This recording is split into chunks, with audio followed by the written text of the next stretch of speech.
ये फरवरी 2014 की बात है जब मैक्सिको हुक्काम ने बहरुल काहिल के साहिल पर मस्तलान कस्बे के एक मारूफ होटल से एक ऐसे मुजरिम को गिरफ्तार किया जो न सिर्फ एक इंतहाई मतलूब इश्तेहारी था बल्कि वो एक बार जेल से फरार भी हो चुका था।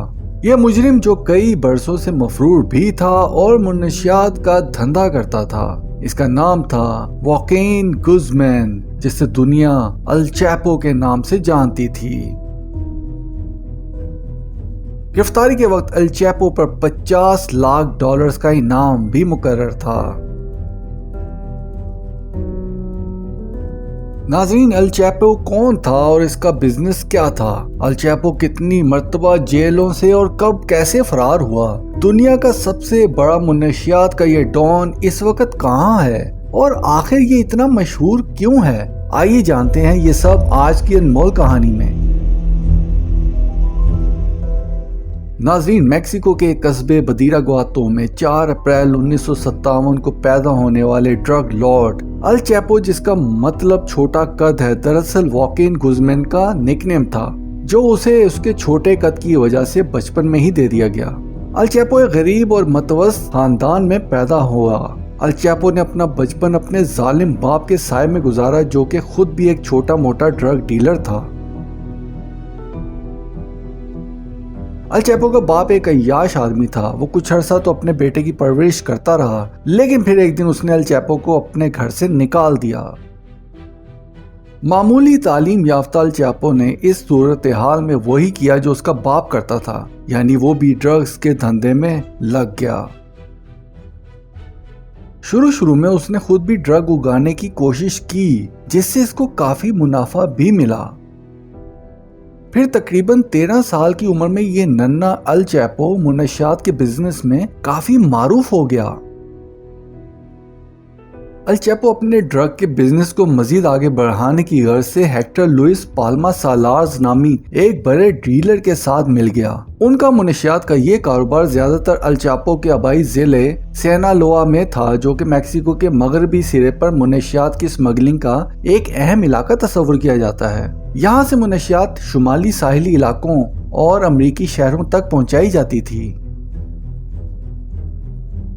नाहायत खामोश और शर्मीली तबीयत का मालिक अल चैपो जब 20 साल की उम्र में पहुंचा तो उसने दी गॉडफादर के नाम से मशहूर एक ताकतवर ग्वाडलाराजार कार्टेल के सरबराह मिगेल एंजल फ्लैक्स की शागिर्दगी में शमूलियत इख्तियार कर ली और उससे गैर कानूनी धंधे की बहुत बारीकियां सीख ली। शुरू में अल चैपो इंतहाई खामोशी के साथ अपना काम करता रहा और लो प्रोफाइल रहा, लेकिन 1985 में जब उसका बॉस गलार्डो ड्रग इन्फोर्समेंट एडमिनिस्ट्रेशन के एक एजेंट के कत्ल के इल्जाम में गिरफ्तार हुआ तो अल चैपो ने पूरी होशियारी और चालाकी से मुनशियात की दुनिया पर अपना कब्जा जमा लिया और जल्द ही एक ड्रग डॉन की सूरत में उभर कर सामने आ गया।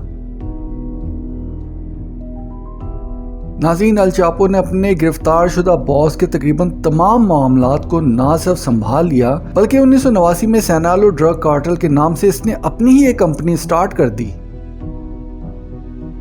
तकरीबन 1 बरस के बाद यानी 1990 में पहली मर्तबा अल चैपो DEA यानी ड्रग इन्फोर्समेंट एडमिनिस्ट्रेशन और FBI की हिट लिस्ट पर आ गया। उस वक्त तक अल चैपो दुनिया के सबसे पावरफुल और खतरनाक मुनशियात डीलर के तौर पर मशहूर हो चुका था। नाज़रीन, ये वो वक्त था जब कोलंबियन ड्रग कार्टल्स जैसे कि मेडलिन और काली कार्टल जैसे मुनशियात के बड़े अड्डे अपने कारोबार को महदूद कर रहे थे।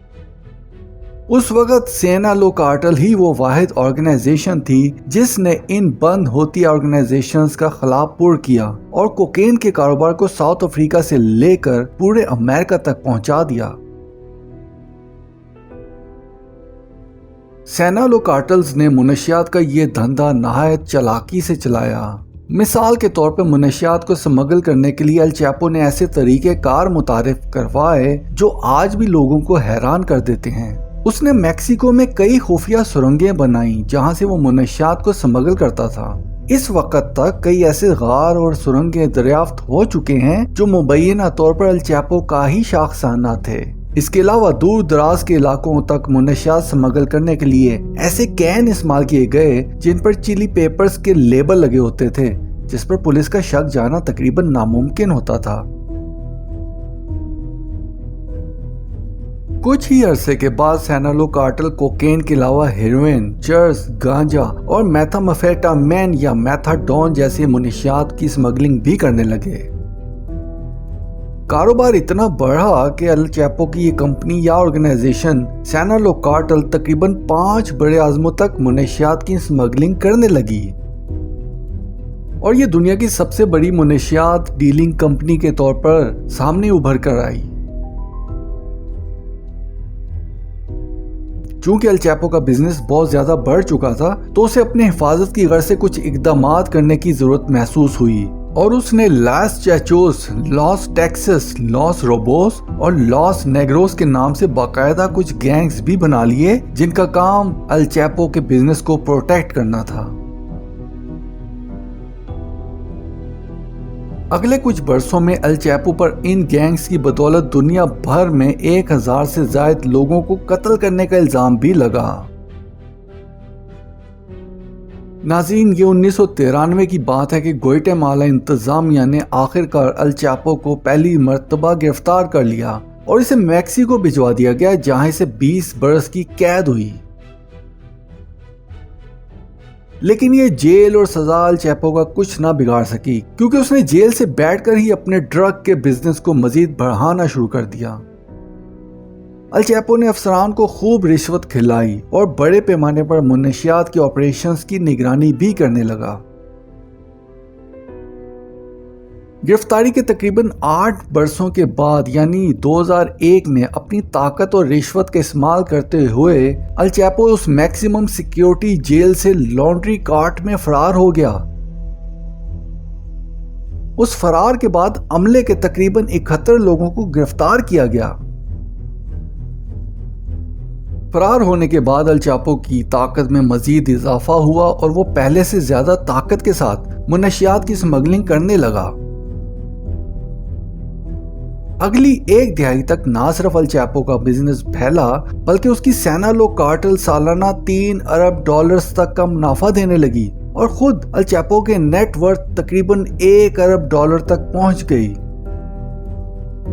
एक रिपोर्ट के मुताबिक सन 2009 में अल चैपो दुनिया के अमीर तरीन अफराद की लिस्ट में 701 नंबर पर आ चुका था। दुनिया का सबसे ताकतवर ये मुनशियात फरोश उस वक्त अमेरिका की हिट लिस्ट पर था और अमेरिकी हुक्काम ने उसकी गिरफ्तारी या उसके मुतालिक किसी भी किस्म की मालूमात देने वाले के लिए $50 लाख तक का इनाम रख दिया। इसके अलावा सन 2012 में अमेरिकी हुक्काम ने उसके खानदान के तमाम असासे भी मुंजमद कर दिए। इसी दौरान मैक्सिको हुक्काम की जानिब से कई तरह के जाल बिछाए गए, लेकिन अल चैपो गिरफ्तार ना हो सका। बल्कि उसी दौरान ना सिर्फ उसने शादी भी कर ली, बल्कि उस शादी में बड़े बड़े पुलिस अफसरान और सियासतदान शरीक हुए। एक इश्तिहारी मुजरिम होने के नाते मैक्सिको की पूरी पुलिस अल चैपो को जगह जगह खोज रही थी। फिर 2014 में पुलिस की मेहनत रंग लाई और अल चैपो को दोबारा गिरफ्तार कर लिया गया। इस गिरफ्तारी के बाद अमेरिकी हुक्काम ने मैक्सिको हुक्काम से गुजारिश भी की कि ये मुजरिम हमारे हवाले कर दें, लेकिन मैक्सिको के सदर एजेक पेना नेटो ने अमेरिकी हुक्काम की दरख्वास्त को मुस्तरद करते हुए कहा कि अल चैपो अब फरार नहीं हो सकता। लेकिन मैक्सिको के सदर का ये दावा धड़े का धड़ा रह गया जब गिरफ्तारी के सिर्फ 18 माह बाद जुलाई 2015 में अल चैपो एक मर्तबा फिर फरार हो गया। लेकिन इस बार अल चैपो जिस जेल से फरार हुआ था वो कोई आम जेल नहीं थी, बल्कि एक इंतहाई महफूज तरीन जेल थी जिसमें 24 घंटे गार्ड्स निगरानी करते थे और खुद अल चैपो की जेल कोठरी में कैमरा नस्ब था। अल चैपो ने बड़ी चालाकी से ये बात नोट करके रखी थी कि बाथरूम की एक दीवार तक कैमरे की पहुंच है और आगे तक कैमरा नहीं देख सकता। चुनाचे अल चैपो ने बाथरूम के शॉवर के पीछे ही एक सुरंग बनाई जो कि तकरीबन 30 फुट नीचे एक बड़े टनल से जाके मिलती थी। फरार के दिन अल चैपो कुछ देर कैमरों के सामने टहलता रहा, फिर कुछ देर के बाद बाथरूम में चला गया।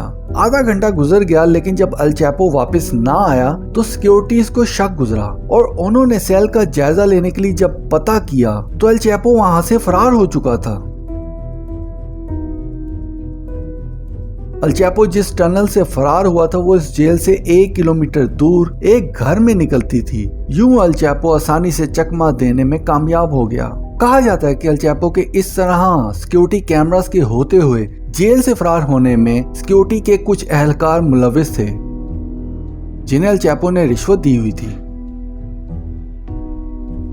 फिर अक्टूबर 2015 में एक और ऑपरेशन किया गया जिसमें अल चैपो गिरफ्तार तो ना हो सका, लेकिन मुज़ाहमत के दौरान उसे मामूली जख्म जरूर पहुंचे। इसके अलावा उस ऑपरेशन के दौरान अल चैपो ने अमेरिकी अदाकार शॉन पेन को एक खुफिया इंटरव्यू भी दिया जिसमें उन्होंने एक फिल्म बनाने का इंदिया दिया था। अल चैपो की ये होशियारी दुनिया भर के लिए हैरान कुन थी और पूरी दुनिया में मैक्सिकन हुक्काम के नाकामी के चर्चे भी आम हो गए। लेकिन फिर इस वाक़े के तकरीबन 3 माह बाद 8 जनवरी 2016 को मैक्सिकन सदर ने ट्विटर पर ऐलान किया कि हमने अल चैपो को गिरफ्तार कर लिया है। दिलचस्प बात यह है कि अल चैपो का शॉन पेन के साथ अभी इंटरव्यू शायद तक ना हुआ था कि उसे गिरफ्तार कर लिया गया। कुछ लोगों का ये भी कहना है कि वो इस इंटरव्यू की वजह से ही गिरफ्तार हुआ, लेकिन मैक्सिकन हुक्काम इस इंटरव्यू को सिर्फ एक इत्तफाकिया मदद के तौर पर ही मेंशन करते हैं। इसके बाद अल चैपो को उसी जेल में रखा गया जहां से वो फरार हुआ था। फिर उसे अमेरिकी बॉर्डर के नजदीक जुआरेज जेल में रखा गया। लेकिन फिर अक्टूबर 2016 में एक और दिलखराश वाकया पेश आया जब अल चैपो के इस केस के जज को सरेआम उसके घर के करीब कत्ल कर दिया गया। जनवरी 2017 में मैक्सिकन हुक्काम ने अल चैपो को मुनशियात की स्मगलिंग और दूसरे कई इल्जामात की मद में आखिरकार अमेरिका के हवाले कर दिया। उस दिन अल चैपो न्यूयॉर्क में ब्रुकलिन की अदालत में पेश हुआ जहां उसने अपने ऊपर लगे इल्जामात को मुस्तरद कर दिया। फिर मई 2018 में एल चैपो के वकील ने जज ब्रायन एम कोगन से इस्तदा की कि मुकदमे की समाअत लोअर मैनहट्टन की वफाकी अदालत में की जाए, लेकिन उसकी ये दरख्वास्त मुस्तरद कर दी गई। फिर नवंबर 2018 में अल चैपो के वकील ने पैंतरा बदला और अदालत में कहा कि सिनालो कार्टेल का असल मालिक अल चैपो नहीं बल्कि एल मायो नामी शख्स है जिसने हुक्काम को भारी रिश्वत देकर खुद को छुपा रखा है। और फिर जनवरी 2019 में अल चैपो की दिफाई टीम ने एक गवाह पेश किया जिसने अदालत को बताया कि साबिका सदर पेना नेटो ने एल चैपो से रिश्वत ली थी।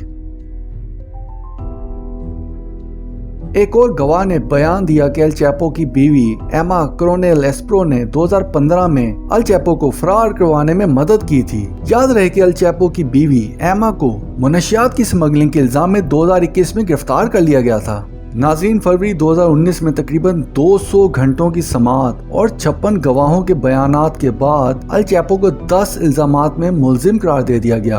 उन इल्जामात में मुनशियात की स्मगलिंग, हथियारों का इस्तेमाल और मुख्तलिफ मुजरमाना सरगर्मियों में मुलविस होना था।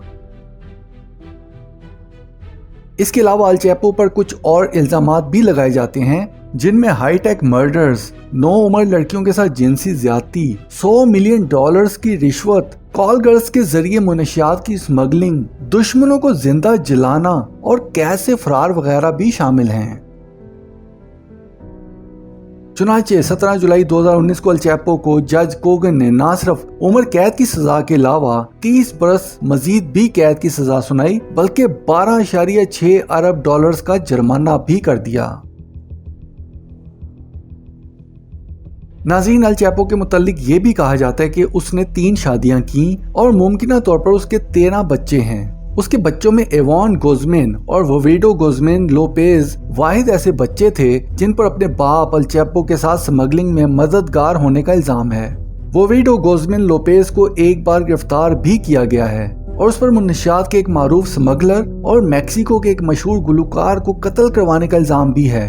इसके अलावा जैसे कि हमने पहले बताया कि एल चैपो की बीवी एमा को मुनशियात की स्मगलिंग के इल्जाम में 2021 में गिरफ्तार किया गया था। नाज़रीन, मुनशियात के इस डॉन की जिंदगी के अरूज और जवाल की ये अनमोल कहानी आपको कैसी लगी? कमेंट सेक्शन में अपनी राय का इज़हार जरूर कीजिएगा। आपसे अगली अनमोल कहानी में फिर मुलाकात होगी, तब तक के लिए गुड बाय।